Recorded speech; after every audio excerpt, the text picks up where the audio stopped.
bandiraɓe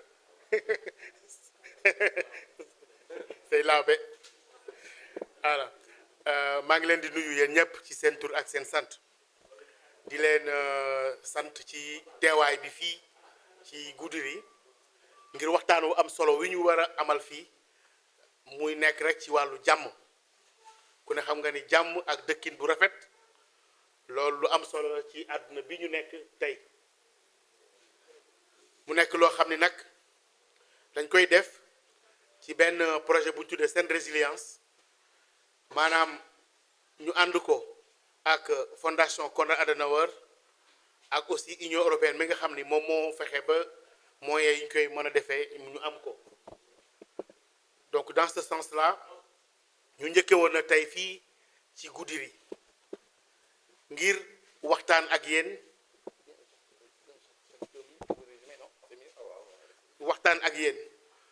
li tax ñu tànnu Goudiri njëkke ko lu am solo la parce que ku ne xam na ku xam taarixu Sénégal ak suñu histoire xam ni fii ñu nekk tey muy Goudiri nekkoon ci nekk ci Bundu dafa am taxawaay bu am solo bu mu am ci histoire Sénégal dara mënul am ci réew mi loo xam ne dañ koy wax ci wàllu jàmm ak lu defar réew mi ñu jéggi dëkk bu mel comme nii xëy na nag xale yi léegi wala ñeneen ñi xamuñu histoire dëkk bi mais ku xam Goudiri xam taxawaay bi mu am ci histoire nga xam ni Sénégal ay 1960 la ñuy wax ak yooyu mais fii 1660 nga xam ni ki nga xam ni mooy Malick Sy Daouda ak Boubou Malick Sy ku xam aussi dëkk bu ñu naan Lewa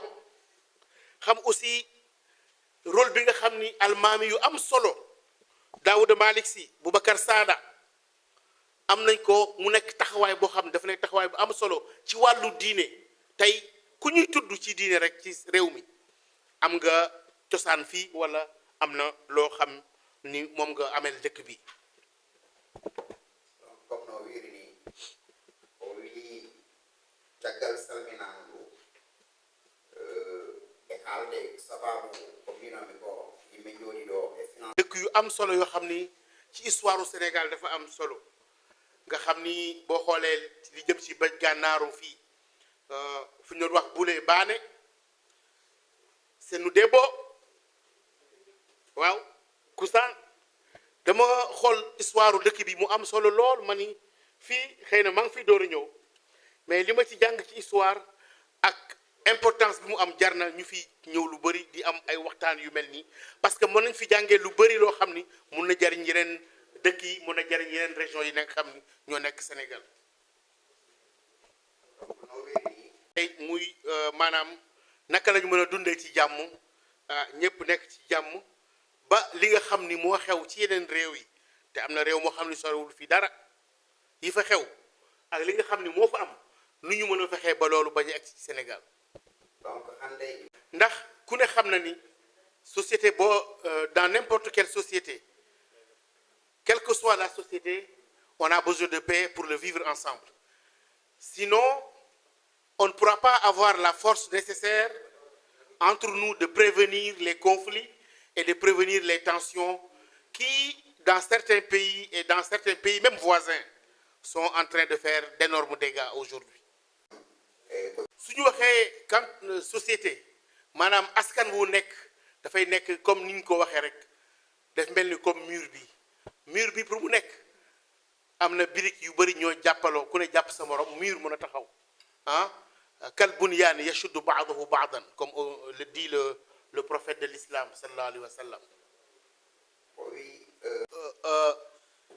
loolu nag pour mu nekk il faut ñëpp ànd ci muy ñi nga xam ni ñooy kilifa diine yi ñi nga xam ni ñooy bàjjenu gox yi jigéen ñi nga xam ni ñoo nekk ci communauté bi muy ndaw yi nga xam ni ñoo dëkk ci gox bi muy aussi ñi nga xam ni ñoom ñëpp ak leader traditionnel yi ak ñi nga xam ñoo yor média yi ñu am solo ñoom ñëpp ñoo war a àndandoo pour dox jàmm jooju pour mën a sax ci ñi nga xam ni ñooy takk der yi mooy force de sécurité et de défense nga xam ni ci réew bu nekk ñoom fa ñu nekk ñoom ñoo fa nekkal état bi su jàmm amee ñoom la ñuy gis su da leen amee ñoom la ñuy gis moo tax ñu bool leen ci waxtaan bi indiwuñ leen ngir ñu ñëw garder ñu dañ leen indi pour ñëw bokk ci waxtaan bi parce que réew mu nekk pour jàmm mën a sax alkaati wala gendarme wala ñeneen li ñuy def mooy aar askan wi waaye tamit ànd ak askan bi ba réeroo du ma am seen biir waaye ñoom it ñu xam lan mooy soxla askan bi moo tax ngeen gis ay takk der ñu woo leen ñu ñëw fii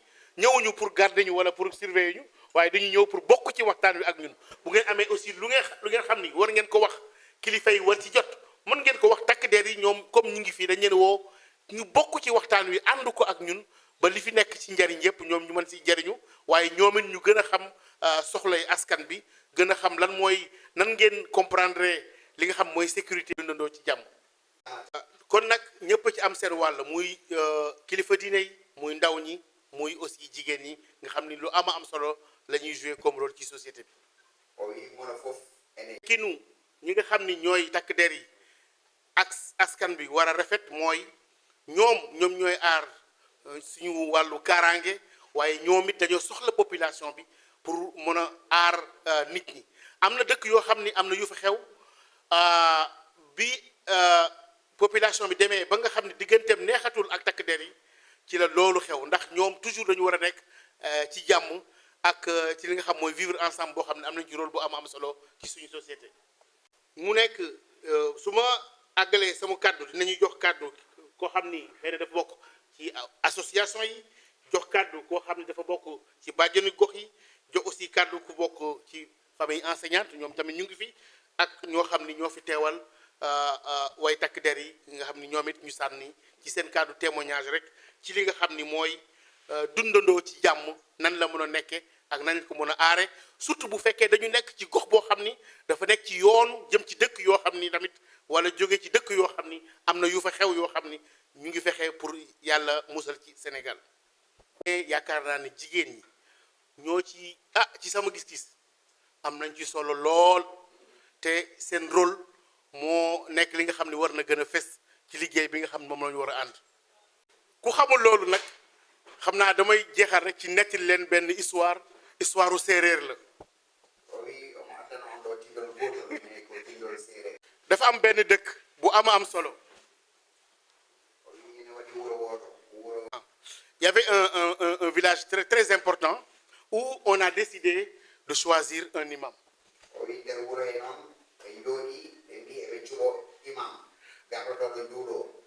dëkk bi nag dëkku Halpulaar la c'était une ville de Halpulaar. Ils ont dit qu'ils vont choisir l'imam. Mais ils ne sont pas d'accord sur les critères. Quelqu'un a dit l'imam doit être choisi parmi, c'est la personne en fait la plus pieuse, qui a le plus de piété.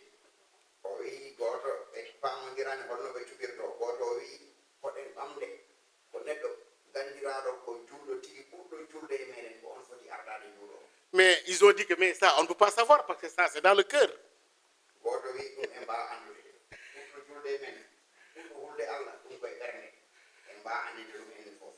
Ils ne sont pas d'accord sur les critères. Quelqu'un a dit j'ai une idée. On va demander aux femmes de choisir l'imam. Parce que ces femmes-là, ils savent tout. Ils savent les gens qui sont droits, qui ne sont pas droits, les gens qui ont fait des choses avant, ils savent tout.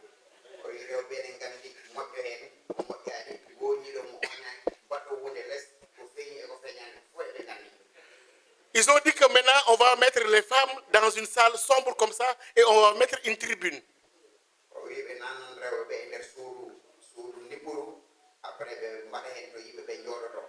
La tribune, elle est éclairée et quel que soit quiconque est candidat, il n'a qu'à seulement monter et faire comme ça. S'il n'y a aucune femme qui lui reproche quelque chose, il devient l'imam.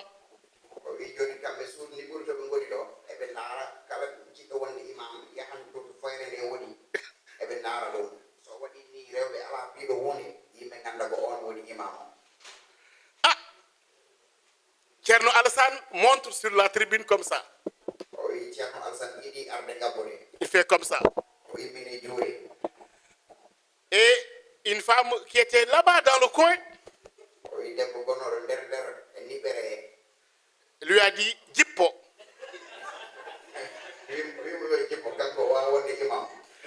Après Tcherno Alassane, Tcherno Mohamedou monte sur la tribune. Et les gens ont dit, oh, celui-là, il va être l'imam. Il connaît le Coran, il est pieux, on le connaît très bien.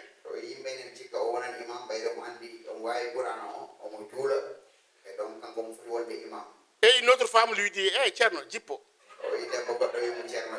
Ah, il restait d'autres candidats et Suleiman, il monte sur la tribune. On a dit celui-là, on le connaît. Quand il récite le Coran à la mosquée, il pleure et tout. On le connaît, c'est quelqu'un vraiment d'irréprochable.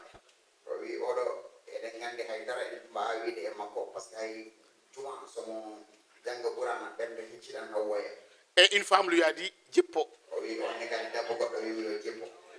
Il restait maintenant un seul vieux imam qui est Tcherno Saïdou, qui est très connu. Et quelqu'un a dit, celui-là, vraiment, c'est notre dernière chance. Il est connu, il est tellement pieux, il nous a appris tellement de choses.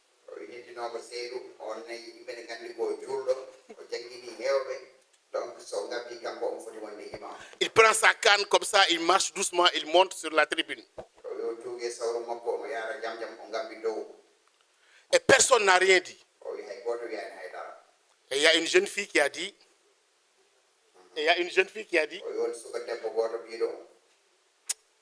je vais appeler ma grand-mère, c'est la même génération.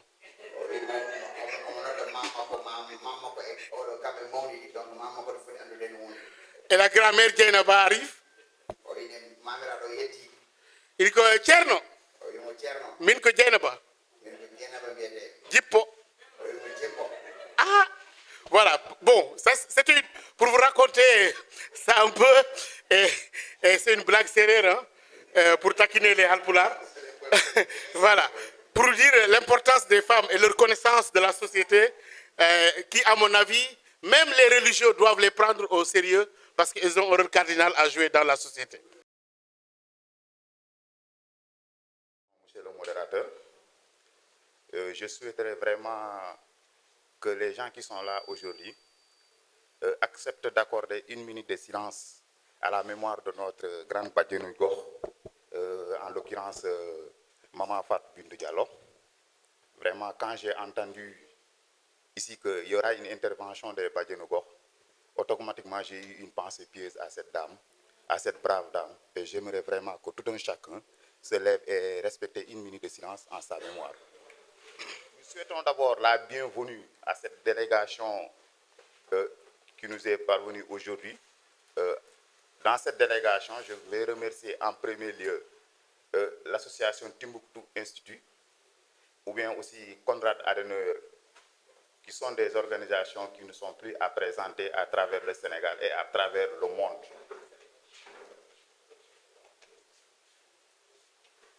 Aujourd'hui, vous nous avez proposé un thème d'actualité. Parce que quand on parle de dialogue sans frontières, bâtir une résilience inclusive, ou bien aussi en parlant de la sécurité, la région de Tamba, qui est une région frontalière avec des pays qui sont en conflit, ou bien qui ont des foyers de tension aujourd'hui, c'est une chose qui vient à son heure. Je pense que tout le monde est satisfait du choix de ce thème aujourd'hui. Le thème, moi personnellement, ce qui m'a trop touché, c'est l'éducation des jeunes au vivre ensemble. En étant enseignant, je pense que vous nous avez invités sur un terrain que nous maîtrisons très bien. Parce que vous n'êtes pas sans savoir que tous les jours, au quotidien, nous avons des activités qui sont exclusivement dédiées au vivre ensemble. À l'élémentaire, dans toutes les classes, on enseigne aux jeunes apprenants des leçons de vivre ensemble qui les permettent de vivre dans la société.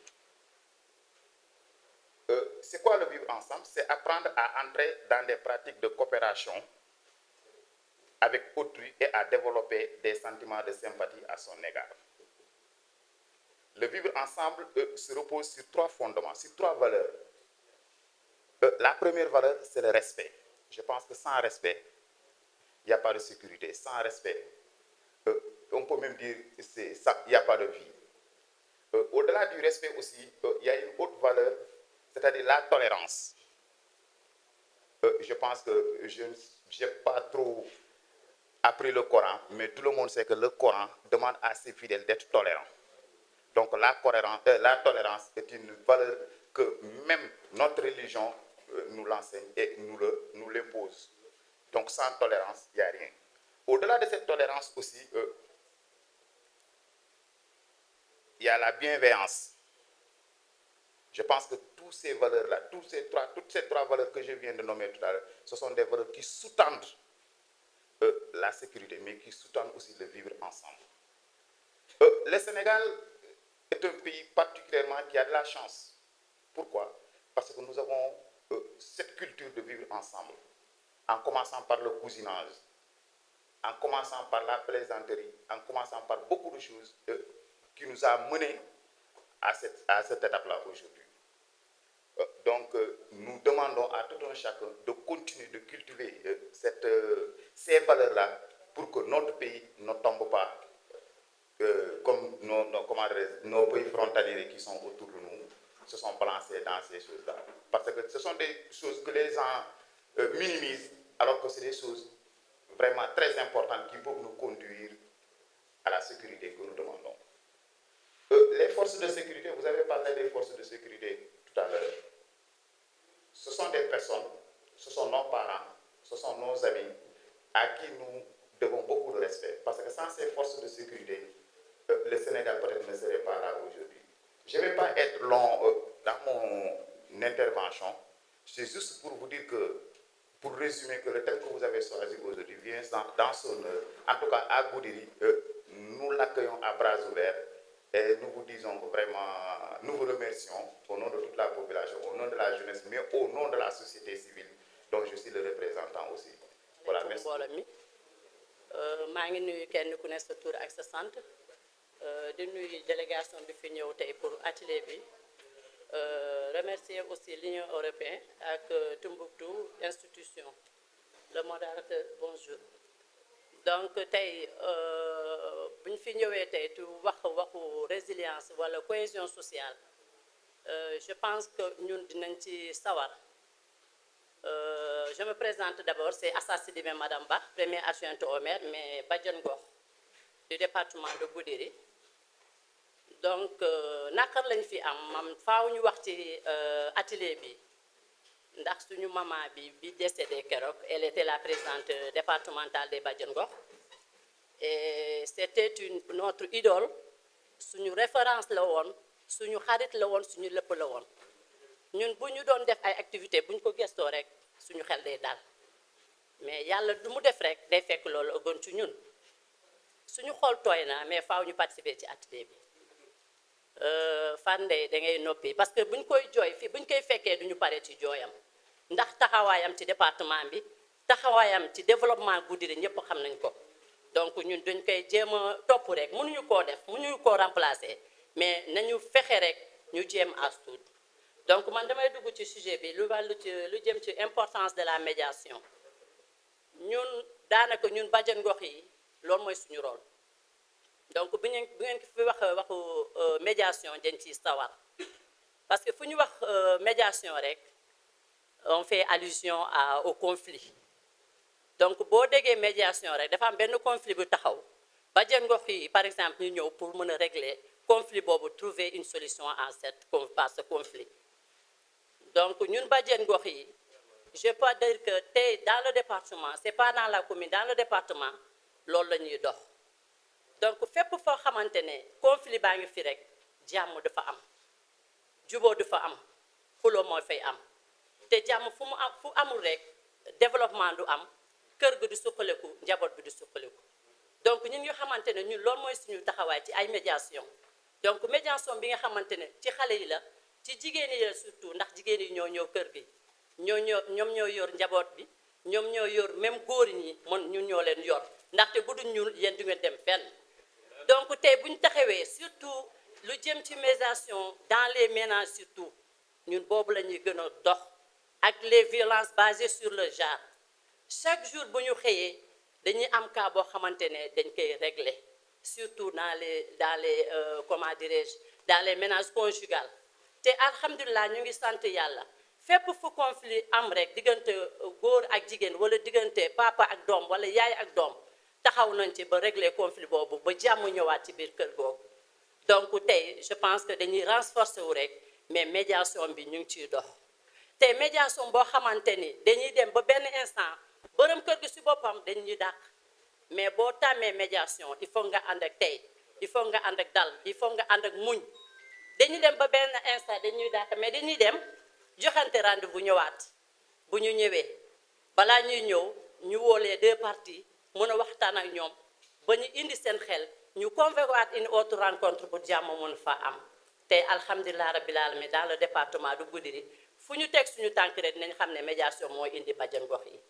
donc ñu ngi remercier projet bi di ñaaxaat projet bi aussi bu ñu doon am démultiplication rencontre yu mel nii def ñuy neex surtout les violences basées sur le genre les violences faites aux femmes et aux enfants fii gox-goxaane ñu ngi koy dund te dafa doon loo xamante ne tey conflit la boo xamante ne mi ngi dox fii mais di remercier aussi la gendarmerie de Goudiri parce que on est en parfaite collaboration avec eux cas boo xamante ne ñun jéemuñu koo régler mënuñu ko rek foofu la ñuy dem te bu ñu fa demee demuñu pour indiwaat beneen conflit mais c'est juste trouver une solution par rapport à ce conflit te bu ñu fa demee wax bi du dem faire foofu lañ koy régler nit ñi am jàmm donc jigéen ñi surtout li kiy wax léegi séeréer bi conflit jigéen bu ci demulee rek je pense que médiation du mën a dox te conflit fu am gis nañu pays yoo xamante ne ñu ngi dund ci conflit yooyu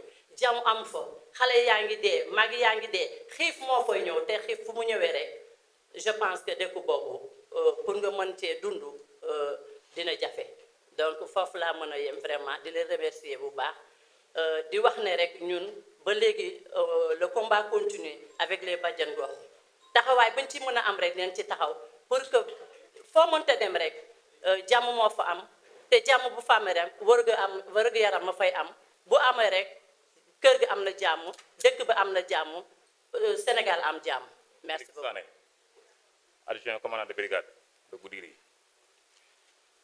Merci de me permettre de prendre la parole au nom des forces de défense et de sécurité pour parler un peu de la paix et de la sécurité sociale.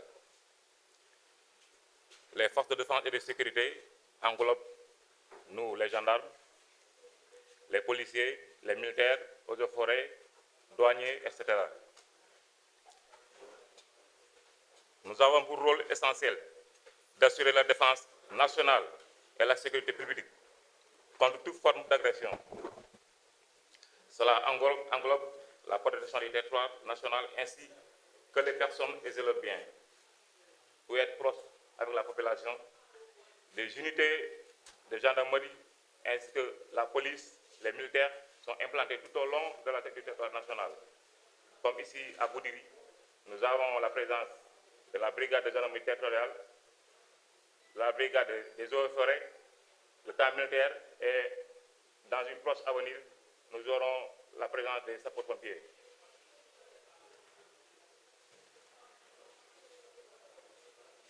Cependant, le rôle ne s'étend pas au-delà de la simple réaction aux menaces. Elles sont impliquées dans la prévention.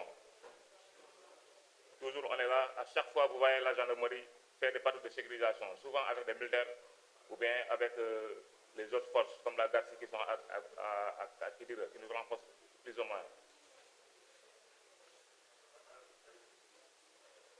Mais aussi pour mieux recueillir les renseignements au niveau des populations, nous avons une collaboration avec la population concernant, nous dénonçons souvent des insécurités et de la sécurité publique. Mais néanmoins, les forces de défense et de sécurité rencontrent un peu de difficultés par rapport à la vaste densité à couvrir, par rapport à l'accès difficile des routes, surtout à l'approche de l'hivernage. Nous avons un très grand problème pour accéder dans cette zone, ce qui est vraiment un labeur ce qui est difficile. Et pour terminer, pour construire une société où règne la paix et la sécurité, il faut agir sur plusieurs fronts. Promouvoir l'éducation, promouvoir le dialogue interculturel, promouvoir la lutte contre toute forme d'insécurité. Merci. D'abord, en parlant de résilience, la zone de Tambacounda et cette région-là est très importante au regard de l'histoire propre à ces zones. J'ai parlé tout à l'heure du Bundu, cette histoire qui donne tout un ensemble de référentiels religieux profonds, qui a toujours professé un islam de paix, de tolérance et de vivre ensemble. Donc c'était très important pour nous de valoriser ces ressorts qui existent encore dans cette zone du Sénégal. Mais aussi, je pense que nous sommes dans une zone frontalière confrontée à des difficultés dans des pays voisins et que dans la logique de prévention qui est la nôtre et que l'Union européenne a vraiment encouragé et la Fondation Adenauer avec Timbuktu Institute, c'est de travailler à maintenir un élan de prévention, de sensibiliser les communautés, de leur donner l'occasion de véritablement comprendre les enjeux autour de la résilience, autour de son renforcement, du vivre ensemble et de manière générale pour la stabilité du Sénégal. Et pour cette stabilité, je pense qu'il y a beaucoup d'acteurs qui doivent cumuler les forces pour qu'on ait cette paix. Nous sommes inscrits, oui, justement dans une démarche inclusive, avec la participation active des femmes, des Badianougor, des chefs de quartier, des leaders communautaires, des religieux, mais aussi des forces de sécurité et de défense qui sont, comme je le dis tout le temps, les premiers interlocuteurs et les derniers remparts dans ces zones-là et qui semblent avoir des relations très très paisibles avec la population locale d'après les témoignages que nous avons entendus tout à l'heure. Et je crois que c'est dans cette approche inclusive-là, avec un dialogue ouvert, on l'a appelé dialogue sans frontières, un dialogue qui va être continu, parce qu'au-delà de l'événement d'aujourd'hui et des initiatives dans le cadre du projet, nous comptons pérenniser ce contact avec l'Institut Timbuktu, avec la création de plateformes, une collaboration avec les médias locaux pour que véritablement qu'on puisse les alimenter en termes de recherche, en termes d'information, pour que la sensibilisation continue sur le plan médiatique et que nous ayons ce cadre collaboratif continu de veille et d'anticipation à travers ce projet Saine Résilience. Ici, nous revenons par rapport à la journée de donc plusieurs préoccupations ont été soulevées, plusieurs questions ont été soulevées. Donc, quelle est votre question? Oui, plusieurs préoccupations ont été soulevées. D'abord, il y a la question du délitement des valeurs, le cercle familial, dû à la mondialisation qu'on connaît aujourd'hui, mais aussi des problèmes qui s'opposent, hein, la question des éleveurs, des agriculteurs, la question de conflits qui peuvent quelquefois entacher le vivre ensemble. Mais ce qu'on a constaté, c'est que les populations développent leur stratégie endogène, développent des stratégies locales de médiation des conflits avec les Badianougor, les leaders religieux, de sorte que les conflits ne prennent pas une certaine ampleur, même s'il faut collaborer avec les forces de sécurité et de défense. Là, ces forces de sécurité et de défense, comme nous l'avons entendu, prennent aussi en compte le volet préventif qui est inscrit dans leur rôle, malgré le renforcement de la sécurité, le nouveau camp de Goudiri, la présence des Garcis, etc. Je crois que Goudiri a été une étape très très importante, d'ailleurs la première étape. Pourquoi? Au regard de son histoire, au regard de l'actif historique de cette région qu'on a connue dans le passé glorieux du Sénégal, avec le Bundu, avec les Almamis. Donc une zone qui a des ressorts endogènes qui sont très très importants aujourd'hui pour alimenter nos stratégies locales de renforcement de la résilience. La deuxième chose, je vois aussi des communautés engagées auprès de l'État, engagées entre les différents segments de la communauté, les enseignants, les leaders religieux, les leaders communautaires, les femmes, les Badianougor, mais aussi les forces de sécurité et de défense, et tout cela dans une synergie qui est assez rassurante dans une zone comme Goudiri, qui, je le dis, est dans une zone certes frontalière, mais dont le modèle de cohésion sociale, dont les ressorts historiques, hein, l'héritage culturel de cette région doit inspirer le Sénégal pour préserver notre vivre ensemble et notre stabilité.